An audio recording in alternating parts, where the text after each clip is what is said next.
Iangat, pakiangat ng ano, higaan. Relax lang tay.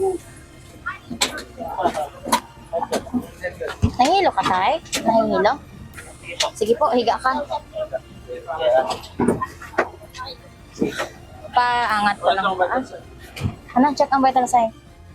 Sa gitna ng kasiyahan ng magkakaibigan, isang factory worker ang inatake ng seizure sa Bacon, Sorsogon nitong weekend, May 9. Habang naka-standby ang team, nakatanggap tayo ng tawag mula sa 911. Humihingi ito ng additional resources or additional ambulance. Pagdating ng team sa lugar, naabutan ng nag-aabang ang pasyente at ang pamilya nito. At yun po, agad na inassist ng team ang patient na maisakay sa sasakyan kasama ang anak at pamangkin nito. Habang nasa biyahe, kapansin-pansin ang kilos at ang matinding tensyon na nararamdaman ng pasyente. Hindi ito mapakali, nahihirapang magsalita at may matinding pamamanhid na nararamdaman. Bali nag-seizure daw po siya kanina. Tapos, parang siyang, madam, hindi kasi siya nakaano yung dila niya, parang siya po. Ang dila niya parang nilalim. Ayon naman sa anak ng pasyente, tinawagan siya ng kanilang katrabaho tungkol sa nangyari sa kanyang ama. Yung katrabaho kami po, ako po, nasa balay po talaga ako, nagpapahinga naman po, magkatrabaho po kami ni Papa. Nagtrabaho po ako, tapos tinawagan po ako ng katrabaho ko, nag-mild stroke na daw po si Papa. Na parang nag-mild stroke lang po siya, kakainom po ng alak, oral daw po, tapos halip po siya sa trabaho, pagal po, sobrang init.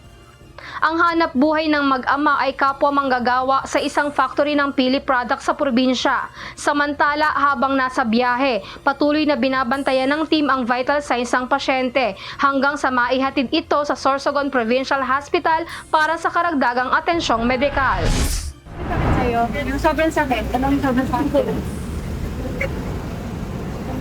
Yung kamay niya. Kasi parang nakikita ko nakakuan. Sugad, ano bang sugat sa'yo? Anong position mo kanina? Ikaw nagda-diet? Nangyari sa... Isang pangkaraniwang biyahe lang sana para sa mag-ina ang nangyari noong May 8. Sa isang saglit, nauwi ito sa takot at sakuna matapos magsalpukan ng dalawang SUV sa Marcos Highway, Suelio Village, Baguio City. Isang concerned citizen ang tumawag sa UNTV News and Rescue Team matapos makita ang nangyaring aksidente sa lugar. Iniinda ng 38 anyos na nanay ang matinding pananakit ng dibdib matapos makaranas ang malakas sa impact nang mag-activate ang airbag ng sasakyan. Samantala, ang kanyang 19 anyos sa binatang anak ay nagtamo ng gasgas sa kanang braso at pagdurugo ng ilong. Agad namang binigyan ng paunang lunas ng team ang mag-ina.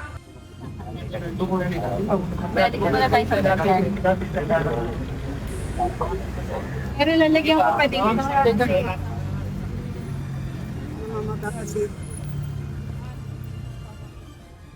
Nilagyan ng suporta at binalutan ang nasugatang kamay ng binata. Nilapatan din ito ng bleeding control dahil sa pagdurugo ng ilong nito. At kapwa minonitor ang vital signs ng mag-ina. Ayon sa pasyente na siya ring driver ng SUV, nagkaroon umano ng problema sa manibela na dahilan para hindi niya ito mapihit at tuluyang maagaw ang kabilang linya. Sa tindi ng impact ng banggaan, parehong wasak ang harapan ng dalawang sasakyan. Matapos mabigyan ng paunang lunas, ligtas at maayos namang nai-endorso ang mag-ina sa mga doktor sa MCGI Charity Center Tuba, Benguet. Samantala, ang driver naman ng pampasaherong taxi na nagtamo rin ng injury ay iniendorso ng team sa rescue unit ng Bureau of Fire Protection. Wala naman itong sakay na pasahero. Sa mga nangangailangan ng agarang tulong sa panahon ng aksidente o sakuna, maaaring makipag-ugnayan sa UNTV News and Rescue Hotline 8911 UNTV o 8911-8688.